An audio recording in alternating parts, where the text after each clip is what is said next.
With the second half of the 2015 Dunlop MSA British Touring Car Championship in full swing, the stars and cars packed up for another highly anticipated trip to Knockhill in Fife for rounds 19, 20 and 21. A unique and undulating amphitheatre of motorsport, Knockhill provides a spectacular setting for Britain's top series, and a partisan crowd fill the spectator stands as four Scotsmen, including championship frontrunner Gordon Shedden, prepared for battle on the near 30-car grid in a bid for home glory. Qualifying on Saturday was a tricky affair as drivers jostled for space on the short 1.27-mile track. The Motorbase Ford Focus of Matt Jackson led the way for the majority of the session, but a late red flag brought the cars back into the pits and set the scene for a fast and furious 5-minute pole shootout. It was Team IHG Rewards Club star Andy Priaulx who stole the advantage, grabbing a second pole of the year ahead of fellow BMW man Sam Tordoff, with Jackson third and Knockhill specialist Rob Collard in fourth. In sunny Sunday conditions, Priaulx made a strong getaway, while Jackson blasted alongside Tordoff to second into turn one.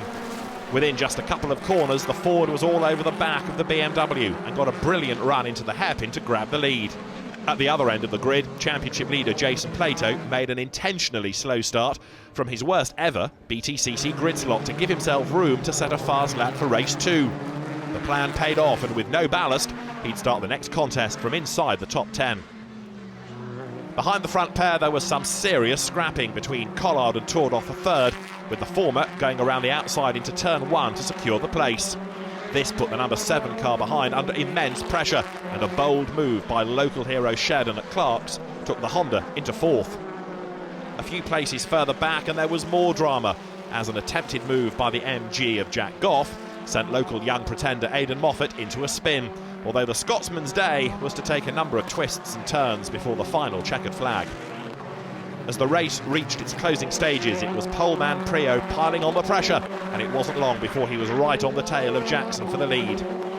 Dragging WSR stablemate Collard along with him, the number 111 car attempted a move around the outside, exiting the hairpin. But as he was squeezed onto the grass, it was the triple world champion who ended up losing out. Collard got the run into turn 1, and it wasn't long before he was through on Jackson for the lead. The Team JCT 600 with Gardex racer held on to take his third win of the year, and despite last lap pressure from Priaulx, Jackson scored a first podium of 2015 for Motorbase. With race 2 grid slots decided by fastest laps, it was Jackson and Shedden on the front row, with Rob Austin's Audi in third. As in race 1, Matt Jackson got a blistering start and led for the early laps. However, it wasn't long before the number 52 Honda Civic Type R was right on his tail. The 2012 champ was on the ragged edge through the first few turns of lap 5 before a superb trademark late dive at Clark's gave him the lead. The Flying Scotsman checked out at the head of the field, and despite a safety car period, comfortably took the checkered flag for his 4th career victory on home turf. Perhaps an equally impressive performance came from race 1 winner Collard, who, despite carrying maximum success ballast, was soon hounding Austin and Jackson for a podium place. It was a superb battle that saw Jackson defend valiantly into turn 1 for a number of laps. Following a safety car period, Austin made a mistake and allowed Collard through, and with a couple of laps remaining, he caught Jackson to grab a superb second place. After a delightful Snetterton weekend last time out, Colin Turkington's title defence took another twist as he suffered a DNF following contact with Andy Priaulx. The Ulsterman struggled to regain ground and ended up slipping to 4th in the standings by the end of the day. For the final encounter, it was to be an all-Mercedes front row for the first time ever in the Btcc, with Adam Morgan drawn on pole ahead of Aidan Moffat, who recovered from his race 1 incident to secure a crucial top 10 spot in race 2.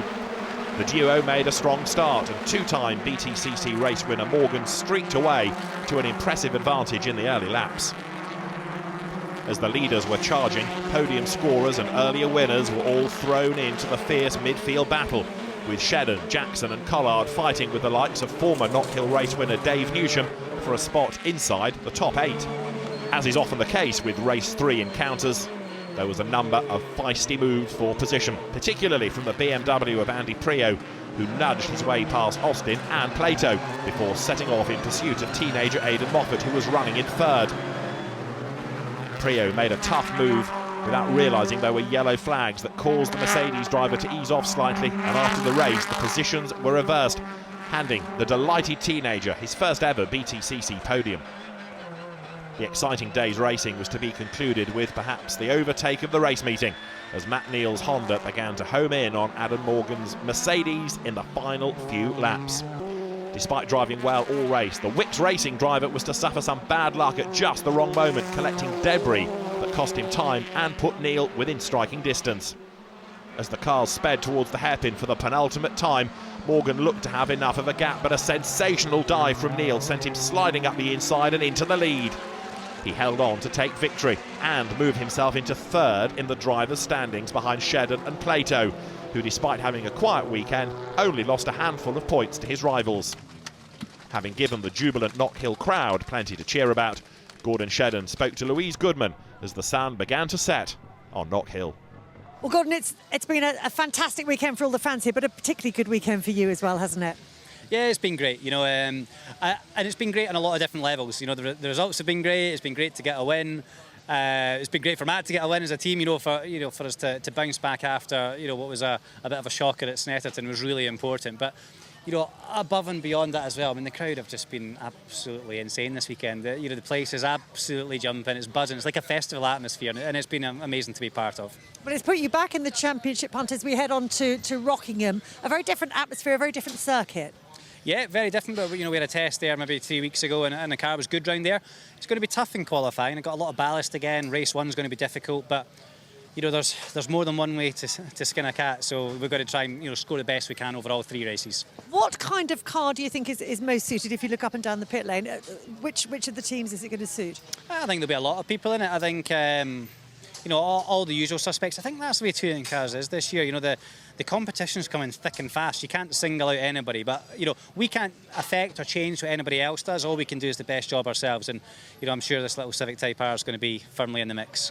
Rockingham is, because of the way that the circuit's built, a massive bank of fans around half of it. Then you're off on your own for the other half, isn't it? Mm-hmm. It is. It's a unique venue. Obviously, it's the only anti-clockwise circuit that we go to as well. So it does provide a slightly different challenge for for the engineers and for us to drive as well. But it does have a history of providing some pretty special races, and hopefully, or I'm sure it'll be exactly the same again there. We'll see you there. Thank you. Look forward to it.